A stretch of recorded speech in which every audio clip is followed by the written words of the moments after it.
Dear students, welcome back to your English class. Let's start with the name of Allah, who is the most merciful, compassionate and almighty. زموږ د ملاتړ لپاره د بیګم اکاډمیک چینل لزان سره سبسکرایب کړئ، بیا د شرنګنۍ تڼۍ کېکاږئ ترڅو زموږ ټولو درسي ویډیوګانو ته لاسرسی ولرئ او له هغو څخه برخمن شئ. Today we are going to study the second part of lesson 4, which is in your grade 8 English book, unit 7, pages 75 to 76. Open your grade 8 English book and turn to page 75. Let's study the second part of lesson 4. Dear students, ګرانو زده کوونکو، تاسو ته بیا هم ښه راغلاست وایم د انګلیسي مضمون ته په دې هیله چې ښه واوسئ. او نن ورځ موږ پیل هم بیا هم د تیر په څیر د سکتن طلا په نامه مو وکړه. نن ورځ موږ دوهمه برخه د څلورم لوست د اووم یونټ یا څپرکی چې ستاسو د اتم ټولګي د انګلیسي مضمون دغه لوست په 15 شپږمه پاڼه کې د کتابونو مو راخلاص کړئ او 15مه پاڼه راواړوئ. راځئ چې دوهمه برخه د څلورم لوست ولولو. تیر لوست ته هم یو کتنه کوو. At the previous lecture, which was unit 7, lesson 4, part 1, we have studied about two sections, phonics and grammar, and you had a homework too. I wish you did your homework. تیر لیکچر ته هم یو کتنه کوو. په تیر لیکچر کې چې اووم څپرکی څلورم لوست او لومړۍ برخه وه، هلته موږ دوه برخې لرلې، اوومه لوستلی فانکس او ګرامر سمري و یا هم د ګرامر لنډیز. خبرو اترو برخه کې مو مهم غږونه د شارټ ای او شارټ آی غږونه مو ولوستل او تاسو هم ښه پرې پوه شوئ. ګرامر سمري کې هم د ګرامر اړوند جملې ما تاسو ته ولوستلې، ومې هم ژباړلې او تاسو په هغه باندې هم ښه پوه شوئ. So let's start our today's lecture, which is very important, and today's lecture is unit 7, lesson 4 and part 2. Here also we have two sections to study about them. The first section is grammar summary and the second section is speaking. So we will start from the first section, which is grammar summary. ګرانو زده کوونکو، د نن ورځې لوست به هم پیل کړو. د نن ورځې لوست مو دوهمه برخه د څلورم لوست او ستاسو د اتم ټولګي د انګلیسي مضمون اووم څپرکي کې دی. ګرامر سمري لرو او سپیکینګ د غږیدلو برخه لرو او پیل به هم له ګرامر سمري څخه وکړو. ګرامر سمري چې د ګرامر لنډیز دی، د دې ګرامر اړوند موږ په لومړي لیکچر کې لوستلي ول او دلته کوم جدول چې تاسو وینئ adverbs of frequency دی. د قید د فریکونسي قیدونه دي چې د فریکونسي قیدونو په اړه موږ په لومړي لوست کې هم لوستلي ول او په دې جدول کې تاسو وینئ چې always, usually, often or often, seldom, rarely and never. They are adverbs of frequency. دغه adverbونه چې ما تاسو یاد کړل، ذکر مې کړل، دا ټول adverb of frequency دي، د فریکونسي قیدونه دي. فریکونسي معمولا هغه زلهاو ته وایي، بارهاو ته. نو دلته هم کومې جملې چې دي، هرې وایي زه تاسو ته لولم، هرې وایي زه تاسو ته وایم او هرې وایي هم ژباړم. نو په دې هیله چې تاسو هم ښه دغه برخه زده کوئ او تر دې دمه کوم ټکي چې ما تاسو ته وړاندې کړل په هغوی باندې ښه پوه شوي اوسئ. اول به غوره دا وي چې د adverbs of frequency پښتو ته راوژباړو. په دې جدول کې په دوهم کالم کې تاسو وینئ چې په دوهم کالم کې په بولډ شوي دي، زخیم شوي یا هم پرېړه شوي لغات دي. دغه adverbs of frequency دي. always, usually, seldom, rarely, never. دلته دا شپږ پرېل لغات چې دي یا ډبل شوي لغات چې دي، دوی adverbs of frequency دي، د فریکونسۍ قیدونه دي. always چې دی د تل په معنا دی. usually معمولا ته وایي، معمولا یو کار چې تاسو ترسره کوئ. often یا هم often غالبا ته وایي او seldom چې دی ډیر کم ته وایي. rarely په ندرت سره او never هیڅ کله په معنا دی. او د ټولو فیصدیانو باندې هم په لومړي لوست کې موږ غږېدلي وو. تاسو ته ما یې فیصدي هم ویلې چې د always فیصدي 100 ده، معمولا فیصدي له 90 نه تر 100 پورې ده. often هم چې 15 او نه تر 90 پورې وو ګمان کوم، او seldom, rarely, never چې دی هیڅ کله، rarely 10 نه تر 20% پورې. نو دا هغه فیصدیان وي چې په لومړي لوست کې هم موږ لوستلی وي، په اړه یې پوه شوي وو. فیصدیان په هر صورت کې دومره مهمه نه دي، خو دغه معناوې تاسو باید ښه زده کړئ چې هر لغت څه معنا لري.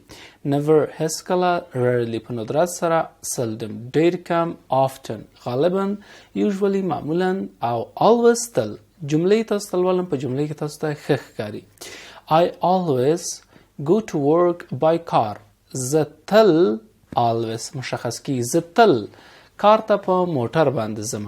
او د دې ترڅنګ ګرانو زده کوونکو ټول adverbs of frequency تاسو استعمالولی شئ. مثلا I usually go to work by car. زه معمولا کار ته په موټر باندې ځم. I often go to work by car. زه غالبا یا I seldom زه ډیر کم I rarely go to work. زه ډیر په ندرت سره په موټر باندې ځم کار ته چې کله ځم. مثلا همداسې I never go to work by car. زه هیڅکله هم کار ته په موټر باندې نه ځم.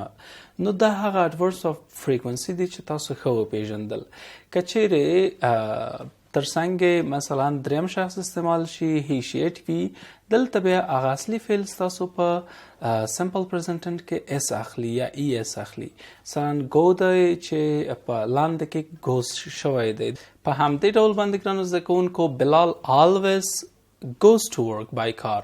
Bilal usually goes to work by car. Bilal often goes to work by car. Bilal seldom goes to work by car. Bilal rarely goes to work by car. نو هر فریکونسی تاسو کولی شئ استعمال کې هی شی هم استعمالولی شئ. ترڅنګ تاسو کولی شئ چې فایل د جملې چینج کړئ، هر څوک راوړلی شئ او په همدې ډول باندې بیا همغه فعل هم باید ورته وکاروئ. نو ګرانو زده کوونکو دا هغه ټیبل و د ګرامر سمري ای برخه کې. دلته اکټیویټي دی چې تاسو یې باید ترسره کړئ. تاسو ته ویلي چې look at the activities below. Write as many questions as you can about each one. Not less than 2 questions. دلته د لاندې جدول چې دی اکټیویټیانې چې دي، مثلا read یو اکټیویټي، یو کړنه، یو فعالیت دی. د دې په اړه تاسو questions جوړ کړئ، سوالونه جوړ کړئ. مثلا how often do you read؟ په همدې ډول باندې جملې جوړولی شئ چې adverbs of frequency پکې استعمال کړئ. 2 پوښتنه نه هم کمې نه وي. څنګه exercise خپله یو کړنه او فعالیت دی. visit friends or family هم چنانده یو فعالیت دی. تاسو به د adverbs of frequency نه په ګټه اخیستن سره دغلته 2 نه کمې پوښتنې باید جوړې نه کوئ، هر یوه ته یې جوړې کړئ. مثلا watch TV په اړه پوښتنې جوړې کړئ، اسانه سره یې کولی شئ تاسو جوړې کړئ. ما تاسو لارښوونه هم وکړه.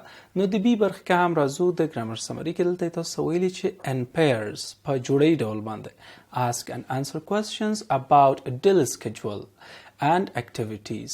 وای تاسو وپوښتئ، ورکوي پوښتنو ته خپل ورځني فعالیت یا هغه ورځنی سکیجول یا مهالویش چې دی د هغه مهالویش اکټیویټیانو ته، فعالیتونو ته.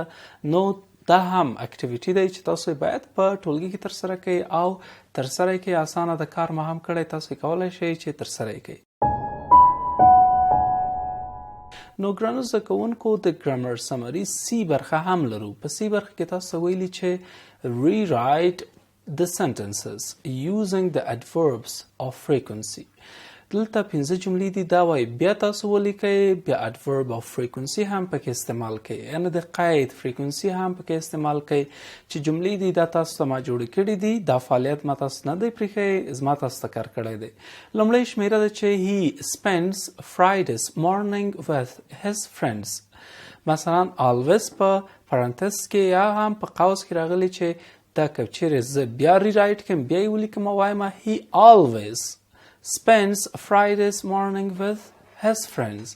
هغه تل د جمعې سهار له خپلو ملګرو سره تیروي. په همدې ډول باندې دومه جمله د usually په لومړۍ جمله کې usually نه ده استعمال شوی، خو په دوم کې به تاسو استعمالوئ. They go to the library and borrow some books. که rewrite کو they usually go to the library and borrow some books. او په همدې ډول باندې they let a week without reading a book never هم په قوس کې راغلی. So they never let a week without reading a book. په دې معنی چې اوله جمله معنا ده چې they let a week وای دوی هره اونۍ تیروي، پرېږدي هغه هم د کتاب له لوستلو نه بغیر. که چیرې موږ adverb of frequency استعمال کړو نو راځي the never adverb of frequency. They never let a week without reading a book. وای دوی هیڅ کله یوه اونۍ پرته له لوستلو نه د کتاب هم نه تیروي، نه یې پرېږدي چې تیره شي.